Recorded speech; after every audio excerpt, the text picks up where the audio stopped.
чиј е автомобилот кој гореше пред зградата на Артан Груби во Чаир. Медиумите објавија дека е на првиот вице-премиер, но сепак не се води на негово име.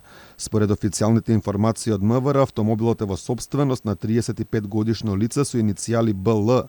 Артан Груби реши преку социјалните мрежи да се огласи за опожарувањето на автомобилот. Со Facebook статус полн со извинувања, тој прецизно не кажува за поврзаноста со запаленото Ауди, но наведува на тоа дека автомобилот бил на негов сосед и пријател. Им се извинувам на сите мои соседи во мојата населба за големото вознемирување синоќа пред нашата зграда само поради мојата професија.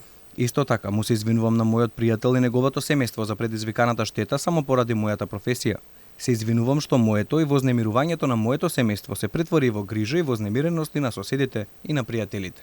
Тврди дека неговата политичка активност била причината, но сепак немало да се повлече од политиката.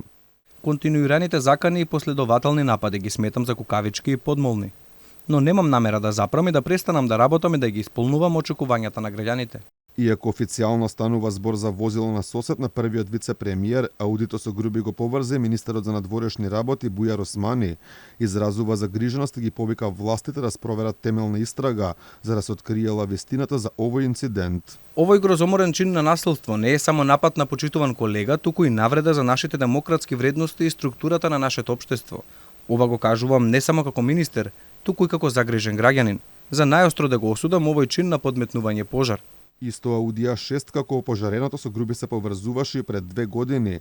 Тогаш порталот на албански јазик Телеграм и МК напиша дека станува збор за автомобил на првиот вице-премиер, на кој неовластено биле ставени полициски флешери.